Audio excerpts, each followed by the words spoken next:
السلام علیکم ناظرین، پروگرام کراچی ٹوڈے اور میں ہوں آپ کا میزبان بلال خان۔ آج سب سے پہلے بات کی جائے گی آخر الزماں حضرت محمد مصطفیٰ احمد مجتبیٰ صلی اللہ علیہ وآلہ وسلم کے حوالے سے 12 ربیع الاول اور حضور نبی پاک صلی اللہ علیہ وسلم کی ولادت کا یہ دن ہے۔ اللہ تعالیٰ نے رہبری کے لیے، لوگوں کے رہنمائی کے لیے انبیاء کو بھیجنے کا سلسلہ شروع کیا، اور حضرت آدم علیہ السلام سے سلسلہ شروع ہوتا ہے اور جا کر رکتا ہے خاتم النبیین حضرت محمد مصطفیٰ احمد مجتبیٰ صلی اللہ علیہ وآلہ وسلم پر، اور ان کی ولادت کا دن ہے۔ جمہور یہ کہتا ہے کہ 12 ربیع الاول ان کی ولادت کا دن ہے۔ اسی حوالے سے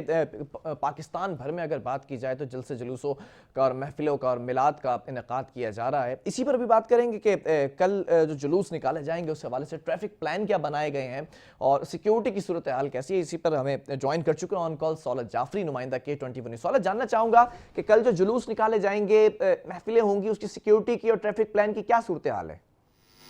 جی بالکل بلال، آج مغرب کے بعد سے ہی دیکھنے میں آ رہا ہے کہ آقائے دو جہان حضرت محمد مصطفیٰ صلی اللہ علیہ وآلہ وسلم کی ولادت کی خوشی میں جو ہے نعت اور دعائیہ تقریبات کا سلسلہ جو ہے وہ شروع ہو چکا ہے۔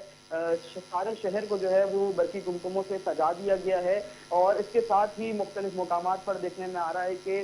خوبصورت لائٹنگز کی گئی ہیں اور سبیلوں کا اور نیاز نظر کا بھی جو ہے وہ اہتمام کیا گیا ہے جگہ جگہ۔ جبکہ اگر سیکیورٹی کے حوالے سے بات کروں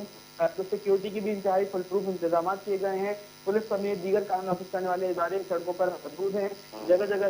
چیکنگ کا سلسلہ بھی جاری ہے۔ جبکہ جو بڑی محفلیں ہو رہی ہیں شہر میں اس وقت، وہاں پہ سیکیورٹی کے انتظامات بھی فل پروف کیے گئے ہیں۔ تمام علاقہ SHO سڑکوں پر ہیں، DSP سڑکوں پر ہیں، اور اس کے ساتھ ساتھ جن علاقوں میں اس وقت دعائیہ تقریبات یا پھر جو محفل نعت کا جو انتظام کیا گیا ہے اس میں بھی سیکیورٹی انتظامات فل پروف بنائے گئے ہیں۔ جی اچھا سولت، یہ بھی جاننا چاہوں گا کہ کل جلوس کن جگہوں سے گزرے گا، مرکزی گزرگاہ کیا ہے اور کیا ٹائمنگ جو ہے وہ ڈیسائیڈ کی گئی ہے؟ دیکھیں بلال، میں آپ کو بتا چلوں کہ کل دو بڑے جلوس ہیں جو کہ 2:30 بجے شہید محمد مسجد خاردر سے روانہ ہوگا، جبکہ دوسرا جلوس 2:30 بجے ہی میمن مسجد خاردر سے برآمد ہوگا جو کہ آرام باغ پر اختتام پذیر ہوگا۔ ان دو مرکزی جلوسوں میں جو ہے وہ شہر سے تمام عاشقان مصطفیٰ صلی اللہ علیہ وآلہ وسلم جو ہے وہ شرکت کریں گے، جس میں سیکیورٹی کے فل پروف انتظامات ہیں۔ ہیڈ اور ٹیل پر پولیس کے تعدم دستے ہوں گے، جبکہ دیگر قانون نافذ کرنے والے ادارے بھی سیکیورٹی کی سائنس انجام دیں گے۔ جی اچھا، ٹریفک کی جیسا صورتحال آپ نے بتائی، تو کچھ ایسی شاہراہیں بھی ہوں گی جن کو بند کر دیا جائے گا ٹریفک کے لیے، تو اس میں کون سی سر فہرست ہے؟ بالکل، ٹریفک پولیس کی جانب سے ایک پلان مرتب کیا گیا ہے جس میں تمام تر شاہراہیں جو ہیں ان کے متبادل راستے بھی جو ہے وہ بتائے گئے ہیں۔ جس طریقے سے میں نے آپ کو بتایا کہ 2:30 بجے شہید محمد مسجد خاردر سے جلوس روانہ ہوگا۔ جلوس پلاسٹک مارکیٹ، لائٹ ہاؤس اور جامع کلاس سے ہوتا ہوا مسجد گلزار حبیب پہنچے گا، جبکہ دوسرا جلوس 2:30 بجے میمن مسجد سے خاردر سے برآمد ہوگا اور آرام باغ پر اختتام پذیر ہوگا۔ اس دوران لی مارکیٹ، فرنگی، مائیکولاچی سے ایم اے جناح روڈ تک سڑک ٹریفک کے لیے بند رہے گی۔ کماڑی سے جناح برج آنے والے ٹریفک کو متبادل راستوں پر منتقل کیا جائے گا، جبکہ یونیورسٹی روڈ سے آنے والے ٹریفک کو جیل روڈ فلائی اوور اور کے نیچے سے ایم اے جناح روڈ جانے کی اجازت نہیں ہوگی۔ پیپلز چورنگی سے عائشہ منزل جانے والے ٹریفک کو شارع قائدین اور صدر کوریڈور 3 کی جانب موڑا جائے گا، جبکہ گورو مندر سے ایم اے جناح روڈ پر آنے والے ٹریفک کو بنوریا ٹاؤن سے سینٹرل جیل موڑ دیا جائے گا۔ ٹریفک پولیس کے مطابق لسبیلا بنسوٹ سے ایم اے جناح روڈ آنے کی اجازت جو ہے وہ نہیں ہوگی۔ مکمل طور پر ایم اے جناح روڈ کو جو ہے وہ بند کر دیا جائے گا، کیونکہ یہ ایم اے جناح روڈ سے تمام تر جلوس آئیں گے اور مشتر پارک پر آ کر اختتام پذیر ہوں گے۔ جی اچھا، یہ جلوس جو ہے وہ کل نکالے جائیں گے، لیکن کورونا وائرس کی بھی وبا ہے، تو ایڈمنسٹریشن کل موجود ہوگی؟ SOPs کو دیکھا جائے گا کہ فالو کیا جا رہا ہے؟ کوئی انسٹرکشنز دی گئی ہیں؟ دیکھیں بلال، مختلف مقامات پر جو جلوس برآمد کیے جائیں گے عاشقان رسول صلی اللہ علیہ وآلہ وسلم کی جانب سے، تو ان کو مکمل SOPs کے ساتھ جو ہے وہ برآمد کیا جائے گا۔ بارہا یہ انتظامیہ کی جانب سے تلقین کی جا رہی ہے کہ آپ لوگ SOPs کا خاص خیال رکھیں، ماسک، سینیٹائزر اور ہینڈ گلوز جو ہے وہ ہاتھوں میں پہنے رہیں، اور جلوس جو ہے وہ اپنے SOPs کے مطابق جو ہے وہ برآمد کیے جائیں۔ جی اچھا، سیکیورٹی اور لا انفورسمنٹ ایجنسیز کیا کہہ رہی ہیں کہ جو معاملات ہیں وہ قابل اطمینان ہیں؟ کسی قسم کے تھریٹس ہیں کیا؟ دیکھیں فی الحال اس وقت جو ہے وہ شہر میں امن و امان کی فضا قائم ہوئی ہے۔ اور پولیس اور دیگر کام نافذ کرنے والے اداروں سے جو ہم نے رابطے کیے تو ان کا بھی یہی کہنا تھا کہ مکمل طور پر سیکیورٹی کے فرائض انجام دینے کے لیے تعداد دستے جو ہے وہ سڑکوں پر موجود ہیں اور مکمل ہی شہر کو جو ہے وہ کارڈن آف کیا ہوا ہے، سیکیورٹی کے پرپروف انتظامات ہیں اور کل دن بھر میں دیکھا جائے گا کہ مختلف مقامات پر جو جلوس برآمد کیے جائیں گے اس میں بھی فل پروف سیکیورٹی پرووائڈ کی جائے گی تاکہ کسی بھی ناخوشگوار واقعے سے نمٹا جا سکے۔ جی ٹھیک ہے سہولت، بہت شکریہ اس حوالے سے اپڈیٹ کرنے کے لیے۔ ناظرین یہاں پر میں آپ کو بتاتا چلوں کہ 12 ربیع الاول کے جلوسوں کے حوالے سے جو ٹریفک پلان جاری کیا گیا ہے وہ ٹریفک پلان آپ کے سامنے ہے، لیکن یہ ہے کہ کل جلوس بھی نکالے جائیں گے، ایس او پیز کو بھی فالو کیا جائے گا، اور دوسری بات یہ کہ جو متبادل رستے ہیں اس کا زیادہ سے زیادہ خیال رکھیں تاکہ کل لوگوں کو پریشانی کا سامنا نہ کرنا پڑے۔ بہرحال یہاں پر ایک وقفہ لیں گے، اس کے بعد اسی ٹاپک پر مزید گفتگو کریں گے۔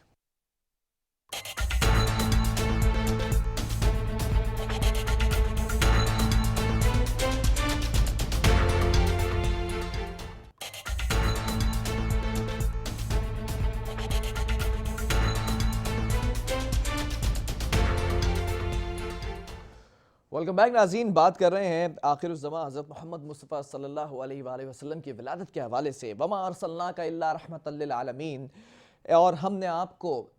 عالم کے لیے، دنیا کے لیے، جہان کے لیے رحمت بنا کر بھیجا۔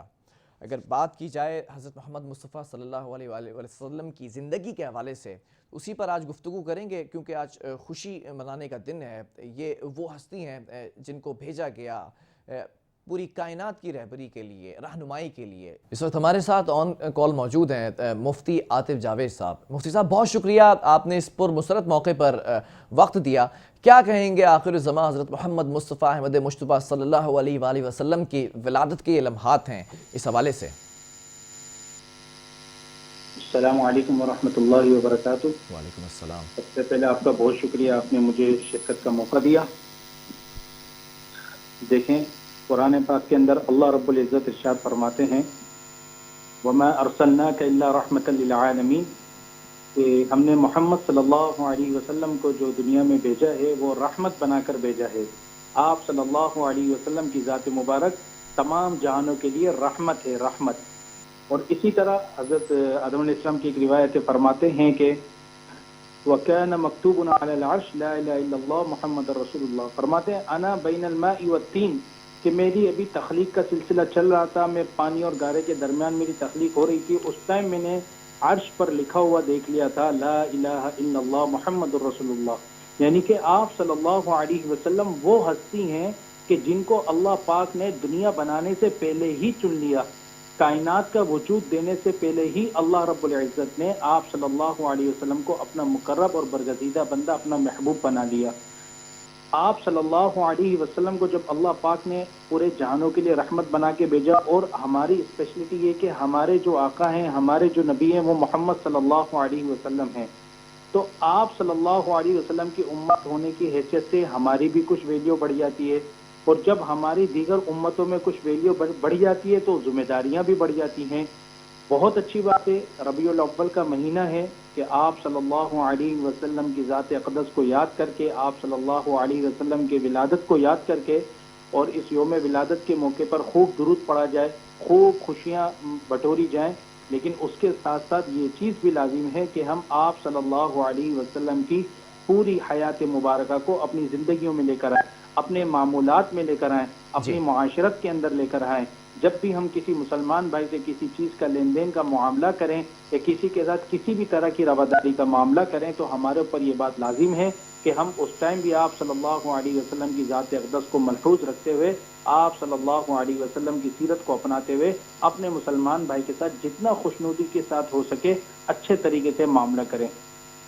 مفتی صاحب کیا سمجھتے ہیں آپ حضور نبی کریم صلی اللہ علیہ وآلہ وسلم کی زندگی اور پھر دین کامل کو آگے لے کر چلے اور پھر زندگی کا درس دیا، زندگی کے ہر پہلو کے حوالے سے سکھا کر جو ہے وہ ہستی گئی، تو کیا سمجھتے ہیں کیا ہم بحیثیت مسلمان اس تعلیم کو آگے پہنچا رہے ہیں یا اس پر عمل کرتے نظر آ رہے ہیں؟ دیکھیں آپ صلی اللہ علیہ وسلم کی حدیث مبارکہ ہے ظن المؤمنین خیرا،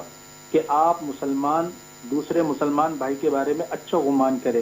تو ہم اس حدیث کو سامنے رکھتے ہوئے تو یہی گمان کرتے ہیں کہ ہم اس کا کچھ نہ کچھ حصہ جو ہے اپنی زندگیوں کے اندر اپنا کر اور اس کو ہم اپنی زندگیوں کے اندر اختیار کر رہے ہیں. لیکن اگر معاشرے کی طرف دیکھا جائے، سوسائٹی کی طرف دیکھا جائے، تو اس بات کا فقدان بھی ہمیں ملتا ہے کہ آپ صلی اللہ علیہ وسلم نے جتنی قربانیوں سے اس دین کو ہم تک پہنچایا، صحابہ کرام کی مبارک جماعت کے ذریعے قریہ قریہ بستی بستی اس دین کو جو اس اسلام کو جو ہے نشر کیا، ہم اس طرح کا حق ادا نہیں کر پا رہے ہیں. اور یہ بڑا فقدان ہے کہ آپ صلی اللہ علیہ وسلم کی تمام جتنی بھی روایات ہیں اور جو بھی ہمیں سنائی جاتی ہیں، تمام علماء کرام ائمہ مساجدین جو ہیں وہ وقتاً فوقتاً جمعے کے بیان میں اسی طرح جب بھی درس دیتے ہیں تو اس کے اندر آپ صلی اللہ علیہ وسلم کی قربانیوں کو بیان فرماتے ہیں. اس کا اصل مقصد ہی یہ ہے کہ ہم جو ہے ان قربانیوں کو بروکار لاتے ہوئے ہم اپنی زندگیوں کے اندر آپ صلی اللہ علیہ وسلم کی سیرت کو اپنا لیں. اور آپ صلی اللہ علیہ وسلم کی سیرت کے اندر سب سے عمدہ آپ صلی اللہ علیہ وسلم کی سیرت، جو آپ صلی اللہ علیہ وسلم کی اسپیشلٹی، جیسے کہ ہر نبی کے ساتھ کوئی نہ کوئی خاص ہوتی ہے چیز، آپ صلی اللہ علیہ وسلم کے ساتھ خاص آپ صلی اللہ علیہ وسلم کے اخلاق. جیسے کہ حضرت عیسیٰ علیہ السلام جو تھے، ان کو اللہ پاک نے ایک ایسی صفت سے نوازا تھا کہ وہ جس کو بھی اٹھاتے تھے، قم بسم اللہ بولتے تھے تو وہ زندہ ہو جاتا تھا. اسی طرح حضرت یوسف علیہ السلام کو تمام نبیوں کے اندر ایک خاص صفت حاصل تھی جو دوسروں سے ان کو ممتاز کرتی ہے. وہ کیا تھی کہ حضرت یوسف علیہ السلام جو ہے ماشاءاللہ سے ایک خوبصورت تھے. اسی طرح دیگر انبیاء میں تو آپ صلی اللہ علیہ وسلم کی سیرت کے اندر سب سے جو سیرت تھی جو سب پر فوقیت رکھتی ہے اور تمام انبیاء میں جو ممتاز کرنے والی تھی، وہ آپ صلی اللہ علیہ وسلم کے اخلاق کی مبارکہ تھے. تو ہمیں چاہیے کہ ہم اپنی زندگی ان کے اندر اخلاق اختیار کریں، با اخلاق صفات سے اپنے آپ کو ہم جو ہے نوشتہ کریں. اور اس کے اندر سب سے بڑھ کر چیز یہ ہے کہ ہم جھوٹ سے پرہیز کریں، دغا بازی سے پرہیز کریں. کسی کے ساتھ اگر وعدہ کریں، پرومس کریں تو اس کو پورا کریں. اور اسی طرح اگر کسی کے ساتھ ہم نے کسی بھی طرح کا معاملہ کیا ہے، چاہے وہ دین پر مبنی ہو یا دنیاوی معاملات پر مبنی ہو، تو اس کے اندر بھی ہم آپ صلی اللہ علیہ وسلم کی سیرت کو اپناتے ہوئے اپنے مسلمان بھائی کو نقصان سے بچاتے ہوئے اس پر عمل کریں ہم. اچھا مفتی صاحب، ایک بہت اہم اس وقت بات کرنا چاہوں گا. ایک عنصر ہے برداشت کا مادہ. تو برداشت کی تعلیم دی تھی رحمت للعالمین نے، اور اپنی زندگی میں پریکٹیکلی بھی ان تمام چیزوں کو کر کے دکھایا تھا. تو کیا سمجھتے ہیں کہ آج ہمارے اندر برداشت نہیں ہے؟ جی بالکل. یہ جو برداشت کا معاملہ ہوتا ہے یہ صبر سے تعلق رکھتا ہے کہ آج کل ہمارے درمیان جو ہے کیفیت صبر جو ہے وہ بالکل فقدان ہے اس کا. جب بھی ہمارے اوپر کسی بھی طرح کا کوئی معاملہ آتا ہے تو ہم صبر کا دامن جو ہے اس کو کھو بیٹھتے ہیں اور اپنے ضبط کے بندھن کو بالکل پارا پارا کر دیتے ہیں. حالانکہ آپ صلی اللہ علیہ وسلم کی زندگی کو آپ مطالعہ کریں، آپ صلی اللہ علیہ وسلم کے اوپر بھی حالات آئے. بعض اوقات یا تو وہ پریشانی انسان کے اوپر مالی صورت میں آتی ہے تو آپ صلی اللہ علیہ وسلم کی زندگی کو دیکھنا چاہیے. حضرت عائشہ رضی اللہ تعالی عنہ فرماتی ہیں آپ صلی اللہ علیہ وسلم کے بارے میں، ولد یتیما، کہ جب آپ صلی اللہ علیہ وسلم پیدا ہوئے تو یتیم تھے، باپ ان کا سایہ ان کے سر پر نہیں تھا، والد محترم کا سایہ ان کے سر پر نہیں تھا. وعاش فقیرہ، اور حضرت عائشہ رضی اللہ تعالیٰ عنہ فرماتی ہیں کہ آپ صلی اللہ علیہ وسلم کی زندگی جو گزری جیسے ایک فقیر کی زندگی ہوتی ہے کہ ایک وقت کھانے کو ہے دوسرے وقت نہیں ہے، اس طرح زندگی گزری. وہ واقعہ آپ نے سنا ہے، روایات میں آتا ہے کہ ایک صحابی آپ صلی اللہ علیہ وسلم کی خدمت میں حاضر ہوئے اور اپنے پیٹ کے اوپر سے دامن کو ہٹا کر دکھانے لگے کہ یا رسول اللہ، بھوک کے مارے میں نے پیٹ پہ پتھر باندھا ہوا ہے. تو چونکہ وہ پتھر باندھتے تو اس سے پیٹ کو کس لیا کرتے تھے تو بھوک کی شدت کم ہو جاتی ہے. تو اس زمانے میں اس طرح ہوتا تھا. تو آپ صلی اللہ علیہ وسلم نے ان صحابی کے سامنے اپنی قمیض کا دامن اوپر کر کے اور پھر دکھایا کہ دیکھو میرے پیٹ پہ تو اس طرح کے 2 پتھر بندھے ہوئے ہیں. تو حضرت عائشہ فرماتی ہیں آپ صلی اللہ علیہ وسلم کی زندگی وعاش فقیرہ، زندگی کس طرح گزاری؟ جیسا کہ فقر والی زندگی ہوتی ہے، ایک وقت کھانے کو ہے تو دوسرے وقت کو نہیں ہے. ومات مسکینہ، اور جب آپ صلی اللہ علیہ وسلم کا دنیا سے رحلت کا وقت آیا تو اس ٹائم آپ کی جو مالی فائنینشلی جو پوزیشن تھی وہ ایک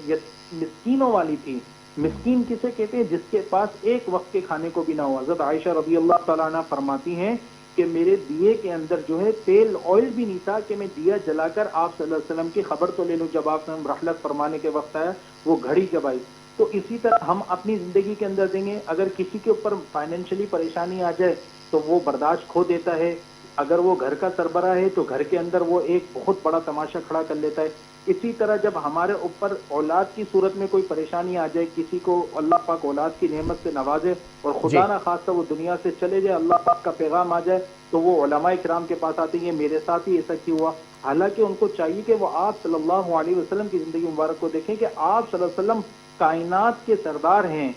امام الانبیاء ہیں، لیکن یہ کیفیت آپ صلی اللہ علیہ وسلم پر بھی آئی، حتیٰ کہ تمام اولاد کا آپ صلی اللہ علیہ وسلم کی زندگی کے اندر ہی انتقال ہوا، حضرت فاطمہ رضی اللہ تعالیٰ عنہ بعد میں رہی۔ تو بتانے کا مقصد یہ کہ آپ صلی اللہ علیہ وسلم نے بھی یہ پریشانی دیکھی، تو ہمیں جو ہے جب بھی ہمارے اوپر کسی طرح کی کوئی پریشانی آئے، کوئی مصیبت آئے، کسی بھی طرح کا کوئی بھی ہمارے اوپر ایسا وقت آ جائے کہ جس کے اندر ہماری ہمت کمزور ہونے لگے، ہمیں چاہیے اس وقت جو ہے ہم توکل علی اللہ کریں اور آپ صلی اللہ علیہ وسلم کی سیرت کو اختیار کریں اور آپ صلی اللہ علیہ وسلم کی ذات مبارک کو دیکھیں، انشاءاللہ تعالی ہمیں جو ہے صبر کی توفیق اللہ پاک نصیب فرما دیں گے۔ مفتی صاحب بڑی معطر گفتگو ہو رہی ہے، خوشگوار انداز میں چاہوں گا اپنے طرز تکلم سے جو سامعین ہیں ان کی نظر چند اور جملے جو ہے وہ آپ حضور اکرم صلی اللہ علیہ وآلہ وسلم کی شان میں جو ہے وہ بیان کریں، اور خاص طور پہ میں چاہوں گا کہ ولادت کے وقت جو مناظر تھے یا جو لمحات تھے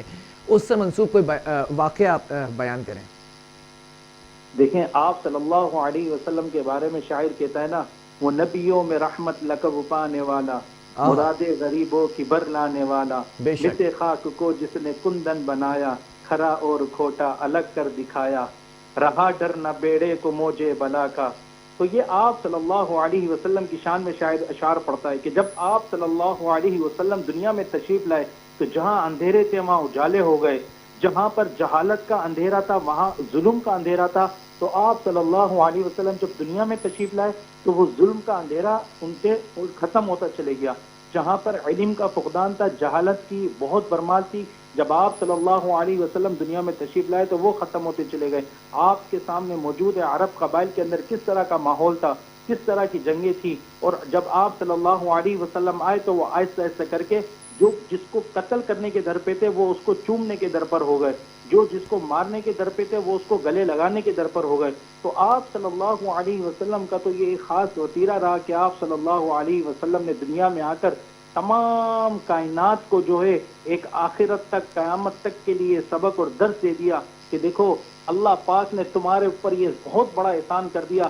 کہ تمہارے اندر میں موجود ہوں۔ آپ صلی اللہ علیہ وسلم کا ہمارا نبی ہونا یہ ہمارے لیے اعزاز کی بات ہے۔ پچھلی امتوں کے جو انبیاء کرام ہیں ان نبیوں نے دعا کی کہ یا اللہ مجھے آپ صلی اللہ علیہ وسلم کی امت میں پیدا کر، نبی ہونے کے باوجود، نبی کتنا بڑا درجہ، لیکن نبی بھی دعا کر رہے ہیں کہ میں آپ صلی اللہ علیہ وسلم کی امت میں پیدا ہو جاؤں۔ تو یہ تو آپ صلی اللہ علیہ وسلم کی شان ہے، اور آپ صلی اللہ علیہ وسلم سے تو اللہ پاک نے محبت کی ہے۔ اللہ پاک نے خود کہا کہ میرا سب سے محبوب جو بندہ ہے وہ محمد صلی اللہ علیہ وسلم ہے۔ وہ میں نے آپ کو روایت سنائی نا، نبی فرماتے انا کنت بین الماء والطین، کہ میری ابھی تخلیق ہو رہی تھی، میں پانی اور گارے کے درمیان میں تھا، ابھی میری تخلیق مکمل نہیں ہوئی تھی۔ حضرت آدم علیہ السلام فرماتے ہیں، مرقات کی روایت ہے، وَكَانَ مَكْتُوبٌ عَلَى الْعَرْشِ، اور میں نے اس ٹائم عرش کے بالکل بورڈ پر فرنٹ پر لکھا ہوا دیکھ لیا تھا، لا الہ الا اللہ محمد الرسول اللہ، یعنی کہ انسانیت ابھی نہیں بنی اور اللہ پاک نے اعلان کر دیا کہ اس میں کوئی شک ہمارے نہیں ہے، محبوب بندے محمد ہیں اور وہ بھی رسول بن کر اس امت دنیا میں آئیں گے۔ مفتی صاحب روایات جو بتاتی ہیں، جو واقعات ہیں، جو وہ لمحات گزارے ہیں، وہ کیا لمحات ہوں گے، حسین لمحات ہوں گے۔ ایک روایت یہ بھی ہے، جو واقعے کا مفہوم یہ ہے کہ ایک بڑھیا تھی، وہ کچرا پھینکا کرتی تھی اور حضور جب وہاں سے گزرا کرتے تھے تو ایک دن نہیں کچرا پھینکا تو وہ اس کی عیادت کے لیے گئے، پریشان ہو گئے کہ یہ کہاں پر ہے۔ تو یہ جو ہم واقعات پڑھتے چلے آ رہے ہیں بچپن سے اپنی درسی کتابوں میں، تو یہ کس چیز کا درس دیتے ہیں، اور کیا وہ چیز آج اس کا فقدان نظر نہیں آتا عالم اسلام میں؟ بالکل بالکل، آپ نے زبردست روایت یاد دلا دی کہ آپ صلی اللہ علیہ وسلم کے ساتھ تو انہوں نے ایسا معاملہ کیا کہ ایک اعتبار سے دیکھا جائے تو اس کے اندر یہ ہونا چاہیے تھا کہ میانہ روی بھی اگر اختیار کی جائے تو اعتدال اگر اختیار کیا جائے تو بس یہ کہ اس نے جس ٹائم کچرا پھینکا اس ٹائم اس کو کچھ نہیں کہا، ختم بات، لیکن نہیں، دیکھیں آپ اخلاق کا پیمانہ تو دیکھیں کہ جب آپ صلی اللہ علیہ وسلم کی محفل مبارک کے اندر پیغام پہنچایا گیا کہ وہ ضعیفہ جو تھی وہ بیمار ہو چکے ہیں، تو آپ نے کہا کہ ہم اس کی تیمارداری کے لیے جائیں گے۔ جب اس کی تیمارداری کے لیے گئے تو وہ شرمندہ ہو گئی، وہ حیران ہو گئی کہ میں تو اس شخص کو تکلیف پہنچاتی تھی اور آج یہ شخص میری تیمارداری کرنے آیا، میرا اپنا میرے پاس نہیں آیا لیکن میں جس کو تکلیف دے رہی تھی وہ میرے پاس آیا۔ اسی طرح آپ صلی اللہ علیہ وسلم ایک مرتبہ مسجد نبوی میں تشریف فرماتے، صحابہ کرام کی جماعت بھی موجود تھی، ایک بدو شخص آیا اور مسجد نبی کے اندر آ کر استنجا کرنے لگ گیا. تو صحابہ کرام اس کو مارنے کے در پر تھے کہ ہم اس کو پکڑیں اور اس کو سرزنش کریں. تو آپ صلی اللہ علیہ وسلم نے صحابہ کرام کو روکا اور کہا کہ جس عمل میں وہ مشغول ہے اس کو ابھی مشغول ہونے دیں, جب وہ اپنی حاجت سے فارغ ہو جائے گا تو ہم اس کو سمجھا دیں گے. چوں ہی جیسے اس کو فراغت حاصل ہوئی تو اس کو آپ صلی اللہ علیہ وسلم نے بلایا اور کہا کہ دیکھو بھائی, یہ ہماری عبادت کی جگہ ہے, یہاں تم اپنے اللہ کو راضی کرنے کے لیے آتے ہیں, اپنے اللہ کی عبادت کرنے آتے ہیں, یہ تو بڑی پاک صاف جگہ ہے, ہمارے کپڑے بھی پاکیزہ ہوتے ہیں تاکہ ہم اللہ کی خوشنودی حاصل کر سکیں. تو آپ صلی اللہ علیہ وسلم نے ان کو سمجھایا اور ان کو رخصت کیا. تو اس بدھو کو آپ صلی اللہ علیہ وسلم کی یہ بات اتنی پسند آئی کہ جو پہلے اسلام قبول نہیں کیا ہوا تھا اس نے بھی اسلام قبول کر لیا. اس میں کچھ تو آپ صلی اللہ علیہ وسلم تو پورے جہاں کے لیے رحمت بنا کر. مفتی صاحب ایک اور سوال کرنا چاہوں گا کیونکہ دامن وقت میں گنجائش اس وقت کم ہے میرے پاس, لیکن میں نے جیسے سٹارٹنگ میں بتایا کہ ہم تعریفیں کتنی بھی بیان کرتے ہیں ہم وہ حق ادا نہیں کر سکتے اپنی زبان سے. آخر میں تھوڑا سا اس طرف بھی ٹاپک پر آنا چاہوں گا. یہ جو فرانس کے اندر گستاخانہ جو حرکتیں کی گئی ہیں, جو خاکے بنائے گئے ہیں, اس پر کیا کہیں گے, اور عالمی جو دنیا ہے کیا اس کو متحد ہو کر کھڑا نہیں ہو جانا چاہیے اس کے خلاف؟ دیکھیں بالکل آپ نے یہ سوال کیا. ایک میں آپ کو اس واقعے کے ساتھ ایک واقعہ جوڑ کے سنا دیتا ہوں. علامہ رومی سے جو ہے ہارون رشید نے سوال کیا کہ اگر کوئی آپ صلی اللہ علیہ وسلم کی شان میں گستاخی کرے تو اس کو کیا کرنا چاہیے. تو علامہ رومی نے فرمایا کہ اس کے ساتھ جتنا ہو سکے وہ سب کچھ کر دیا جائے. آپ پھر بادشاہ, اس وقت کے بادشاہ نے ان سے کہا کہ اگر کوئی شخص آپ صلی اللہ علیہ وسلم کی گستاخی سنے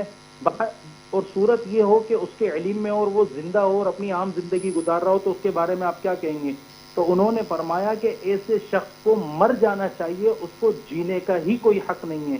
انہوں نے اس طرح سختی والے الفاظ کیوں کہے, اس کی وجہ یہ بتلائی کہ جب آپ صلی اللہ علیہ وسلم جن کے لیے جو وجہ کائنات ہیں, اس کائنات کے بننے کی وجہ جو ہے وہ آپ صلی اللہ علیہ وسلم ہیں, اتنی مبارک ہستی ہیں, جب ان کے لیے کوئی اس طرح کا معاملہ کرے اور حکومتی سطح پر آ کر گستاخی کی جائے تو پھر حکومت کا فرض بنتا ہے کہ وہ اپنے انداز میں ان کو جواب دے اور ان کو آئندہ اس طرح کے عمل سے بچائے. اور ہمارے امت مسلمہ کے لوگوں کو بھی چاہیے کہ جس طرح فرانس نے یہ معاملہ کیا ہے اس کو شعور سکھانے کے لیے, اور اس کے ساتھ دیگر جتنی بھی جماعتیں ایسی ہیں یا جتنی بھی اقوام ایسی ہیں جو کہ اپنے ارادے جو ہیں, عزائم جو ہیں اسلام کے لیے اچھے نہیں رکھتے, ان کو بھی سبق سکھانے کے لیے ان کو چاہیے سب سے پہلے جو کچھ انسٹرکشن بتائیے ان کو فالو کریں. ان میں سے نمبر 1 یہ ہے کہ ان کی یہ جو ہوتے ہیں نا دنیا, جنہوں نے دنیا آپ صلی اللہ علیہ وسلم نے فرمایا الدنیا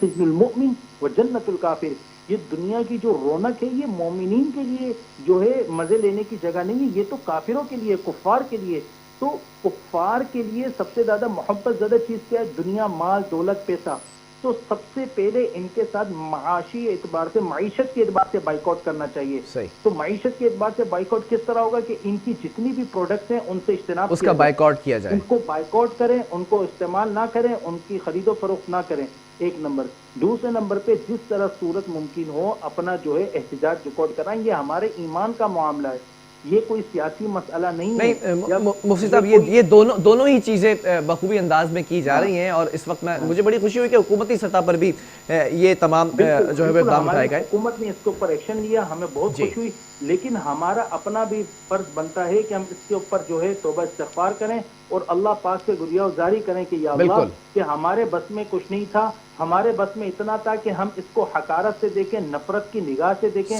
ہم جب بھی اس کے بارے میں تصور کریں تو نفرت انگیز کریں, یا اللہ ہم نے وہ کیا جو ایمان کا اقل درجہ تھا, جو ایمان کا اعلیٰ درجہ تھا, کہ ہم اس کا جو ہے انتقام لیتے, ان کا حساب لیتے. یا اللہ ہم اس کے اندر قاصر ہیں. بالکل متحد ہو چکی ہے عالم اسلام, اور اس پر جو ہے وہ بھرپور جواب دیا گیا. بہت شکریہ مفتی صاحب, مفتی عاطف صاحب ہمارے ساتھ موجود تھے, اور جتنی بھی شان میں آپ جو ہے وہ بیان کر دیں حضور پاک صلی اللہ علیہ وسلم کی, آپ نہیں کر سکتے. ایک شعر نظر کیے دیتا ہوں, میرے قلب کو بھی نصیب ہوں تیری ذات سے وہی نسبتیں, وہ جو عظمتیں تھیں اویس کی, وہ جو رابطے تھے بلال کے. اسی کے ساتھ ایک وقفہ لوں گا اور اس کے بعد ایک اور موضوع ہے اس پر بھی گفتگو کریں گے.